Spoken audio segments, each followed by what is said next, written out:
আমি আঙ্গুল ফোটানো নিয়ে কোনো বিধিনিষেধ আছে কিনা, মশার রক্ত জামায় লাগলে নাপাক হবে কিনা, তাড়াতাড়ি বিয়ে হওয়ার দোয়া আছে কিনা, জামাতে নামাজ পড়ার সময় ওযু ভেঙে যায় তাহলে কি করব, যদি প্রথম কাতারে আমি থাকি কিভাবে বের হব, পশ্চিম দিকে পা দিয়ে ঘুমানো যাবে কিনা, আজানের সময় বাথরুমে থাকাকালীন অবস্থায় কি আজান উত্তর দেওয়া যাবে, ঘরে ছোট মেয়ে বাবু আছে, সাথে আছে তার অনেক খেলনা এবং পুতুল, রুমে পুতুল থাকলে নামাজ পড়লে হবে কিনা, জুমার দিনে পুরুষরা জুমার নামাজ পড়ার আগে কি নারীরা নামাজ পড়তে পারবে, ফরজ গোসল করার পরিস্থিতি না থাকলে ওযু করে ফরজ নামাজ আদায় করা যাবে কি না, মহিলারা ঘরে একাকী নামাজ আদায় করার সময় একামত দেওয়া জরুরি কিনা, মেয়েদের চুল কাটার বিধান কি, কতটুকু কাটা যাবেন, কাঁকড়া খাওয়া জায়েজ হবে কিনা। তাহলে চলে যাচ্ছি আপনাদের জিজ্ঞাসার জগতে।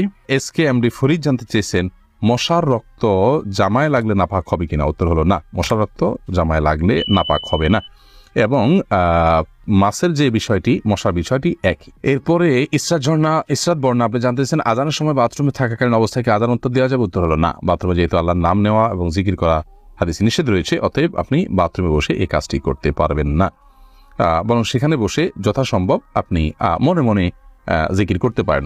বের হয়ে যদি আজান পান তাহলে সেক্ষেত্রে আপনি বের হওয়ার উত্তর দিতে পারেন। আব্দুল্লাহ মামুন জানতে চেয়েছেন মহিলারা ঘরে একাকী নামাজ আদায় করার সময় একামত দেওয়া জরুরি কিনা, উত্তর হলো না, একামত দিতে হবে না। সুবাইরা সাবেদ পপি আপনি জানতে চেয়েছেন এমন কোনো আমল আছে কি যেটা সারা রাত আমাদের শয়তান এবং খারাপ জিন থেকে হেফাজত করবে, সূরা বাকারার আপনার আয়াতুল কুরসি যেটি আছে সেটি আমাদেরকে শয়তান থেকে ইনশাআল্লাহ নিরাপদে রাখবে। এছাড়া 3 কুল সূরা ইখলাস, সূরা ফালাক, সূরা নাস 3 বার রাতে পড়ে শুবেন, ইনশাআল্লাহ শয়তান থেকে আল্লাহ তাআলা আপনাকে আশ্রয় রাখবেন।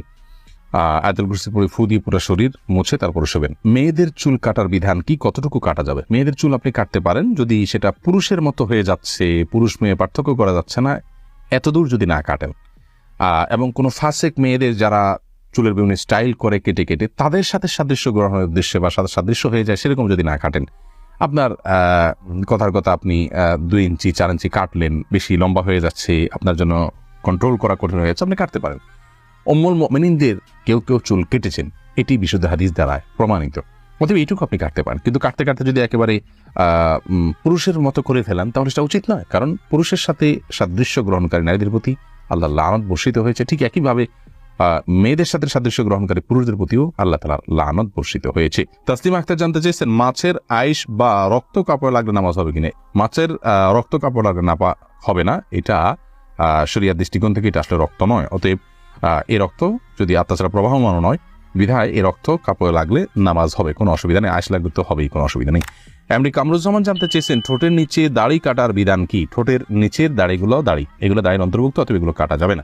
আর সুরাইম আইডি থেকে আপনি জানতে চেয়েছেন তাড়াতাড়ি বিয়ে হওয়ার দোয়া আছে কিনা, না ভাই তাড়াতাড়ি বিয়ে হওয়ার জন্য আসলে বিশেষ কোনো দোয়া নেই, তবে সূরা ফুরকান আয়াত নম্বর 74 রব্বানা হাব লানা মিন আজওয়াজিনা, এই রব্বানা থেকে আয়াতের শেষ পর্যন্ত এটুকু বিভিন্ন সময় বারবার করে পড়বেন, বিনামূল্যে পড়তে পারেন, কোনো নির্দিষ্ট সংখ্যায় নাই, বিশেষ করে পড়বেন। এখানে আল্লাহর কাছে নেককার জীবন সঙ্গী পাওয়ার জন্য দোয়া রাখা হয়েছে, আপনি সেটা পাঠ করতে পারেন, কিন্তু স্পেসিফিকলি কোনো আমল নাই যেটা আমল করলেই আপনার দ্রুত বিয়ে হয়ে যাবে। আপনি উপার্জন করবেন, অভিভাবকদেরকে বোঝাবেন, এবং কোন পরিস্থিতি আপনার কি করণীয় কোনো আলেমের কাছ থেকে ডিরেকশন নিয়ে আপনি ডিসিশন নেবেন, ইনশাআল্লাহ বিদিনিল্লাহ আল্লাহ রাব্বুল আলামিন সহজ করে দিবেন। লুৎফুর আনোয়ার জানতে চেয়েছেন কাঁকড়া খাওয়া জায়েজ হবে কি না, কাঁকড়া খাওয়া জায়েজ হওয়া না হওয়া নিয়ে ওলামায়ে কেরামের মধ্যে পার্থক্য আছে, ইমামদের মধ্যে পার্থক্য আছে। ইমাম আবু হানিফা রাহমাতুল্লাহ মতে এটি মাকরুহ, অন্যান্য অনেক ইমামের মতে এটি সম্পূর্ণ জায়েজ আছে, কিন্তু হারাম কারোর মতে না। এবার সাব্বির আহমেদ জানতেছেন জামাতে নামাজ পড়ার সময় ওযু ভেঙে যায় তাহলে কি করব, যদি প্রথম কাতারে আমি থাকি কিভাবে বের হব। প্রথম কাতারে যদি আপনি থাকেন তাহলে সেক্ষেত্রে আপনাকে চেষ্টা করতে হবে বের হওয়ার জন্য, যদি বের হতে পারেন তো আলহামদুলিল্লাহ। যেমন কোনো মসজিদে এখন মডেল মসজিদ যেগুলো হচ্ছে আমাদের দেশে, চারপাশে যাওয়ার জন্য হাঁটার জন্য কিছু জায়গা আলাদা রাখা আছে, টাইলস রাখা আছে, তো সেগুলোতে আপনি হেঁটে যেতে পারলে যাবেন। আর যদি খুব বেশি দীর্ঘ অনেকগুলো কাতার না থাকে, পেছনে 1, 2, 3টা কাতার থাকে, তাহলে হালকা ফাঁক করে আপনি বের হয়ে যাবেন। আর যদি এত বেশি মানুষ পেছনে থাকে যে আপনি বের হইতে গেলে অনেক মানুষকে কষ্ট দিয়ে বের হতে হবে, তাহলে আপনি ওই অবস্থায় বসে থাকবেন বা দাঁড়িয়ে থাকবেন সালাত বাদ দিয়ে, এরপরে আপনি বের হবেন। রাতে কি হাত ও পায়ের নখ কাটা যাবে কিনা জাকির হোসেন জানতে চেয়েছেন, যাবে, কোনো অসুবিধা নেই, হাত পায়ের নখ রাতে কাটাতে কোনো অসুবিধা নেই। শাহাবুদ্দিন সরকার জানতে চেয়েছেন ফরজ গোসল করার পরিস্থিতি না থাকলে ওযু করে ফরজ নামাজ আদায় করা যাবে কি না। পরিস্থিতি নাই বলতে কি, যদি এমন হয় আপনি যেখানে আছেন সেখানে দীর্ঘ 2-3 মাইল এরিয়া পর্যন্ত কোনো পানি নেই, অথবা আপনি পানি আনতে পারেন সেরকম কোনো ব্যবস্থাপনা নাই, পায়ে হেঁটে মাইল যাওয়া ছাড়া উপায় নেই, তাহলে সেক্ষেত্রে আপনি তায়াম্মুম করতে পারেন, অল্প পানি থাকলে যদি আপনি ওযু করলেন।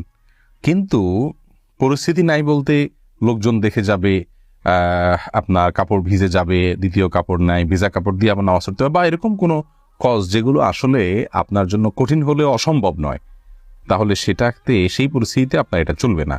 আর ফরজ গোসলের বিপরীত হলো মূলত তায়াম্মুম। যদি করতে না পারেন তাহলে সেক্ষেত্রে আপনি তায়াম্মুম করবেন। মাহমুদুল হাসান লিজন জানতে চেয়েছেন পশ্চিম দিকে পা দিয়ে ঘুমানো যাবে কিনা, কেবলার দিকে পা দিয়ে ঘুমানো যাবে কিনা। পশ্চিম দিকে বলতে আমাদের জন্য পশ্চিম দিকে, কিন্তু যারা পশ্চিমা দেশগুলোতে আছেন তাদের জন্য অন্য কোনো দিকে হবে। অতএব যে যেখানে আছেন তার জন্য কেবলার দিকে পা দিয়ে ঘুমানো যাবে, এলো প্রশ্ন।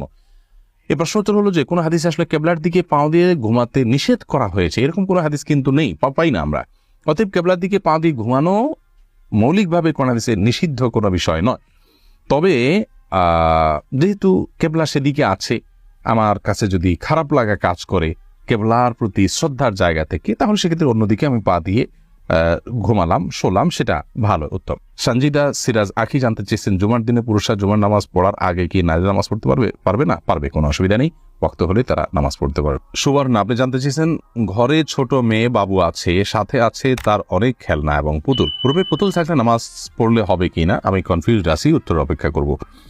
বোন রাবেয়া রাসূল আকরাম সাল্লাল্লাহু আলাইহি সাল্লামের বাসায় আম্মা আয়েশা রাদিয়াল্লাহু তাআলা আনহা পুতুল নিয়ে খেলা করেছেন এবং আরো নবী সাল্লাল্লাহু আলাইহি ওয়াসাল্লামের বাসায় গিয়েছেন, পুতুল নিয়ে বাচ্চারা খেলেছেন, এরকম প্রমাণ পাওয়া যায়। এর উপর ভিত্তি করে অনেক উলামায়ে কেরামের বক্তব্য হলো যে বাচ্চারা যদি পুতুল নিয়ে খেলা করে তাহলে সেটা জায়েজ রয়েছে, শুধু খেলার জন্য, এটাকে শোপিস হিসাবে রাখার জন্য নয়, শোকেসে প্রদর্শন করার জন্য নয়, খেলা করলো, খাট চোখের নিচে পড়ে থাকলো, বাস এইটুকু করাতে কোনো অসুবিধা নেই, এটা অনেক উলামায়ে কেরাম বলেছেন। আবার অনেক উলামায়ে কেরামের মতে শোপিস, এই খেলনা যদি, পুতুল যদি এরকম হয় যে তার পরিপূর্ণ অবয়ব বোঝা না যায়, যেমন বাচ্চারা খেলনা নিজেরা তৈরি করে, জাস্ট আপনার একটা কাপড়ের অংশ দিয়ে কল্লার হাত বোঝা যায়, কিন্তু চোখ, কান, নখ, নাক এরকম আলাদা করে তার প্রতিটা অঙ্গ স্পষ্ট বোঝা যায় না, পূর্ণাঙ্গ অবয়ব বোঝা যায় না, তাহলে সেরকম পুতুল রাখাতে অসুবিধা নেই। তো নামাজ হয়ে যাবে, নামাজ হওয়াতে কোনো অসুবিধা নেই, কিন্তু যথাসম্ভব এগুলো অ্যাভয়েড করাটাই হলো ভালো এবং তাকওয়ার দাবি। এস এম মঈদ আপনি জানতে চেয়েছেন ইসলামে আঙ্গুল ফোটানো নিয়ে কোনো বিধিনিষেধ আছে কিনা, দয়া করে উত্তর দিলে উপকৃত হব। সালাতের মধ্যে নামাজরত অবস্থায় আঙ্গুল ফোটানো নিষেধ আছে, এটা একটা হলো এটা নামাজের মনোযোগের খেলাফ।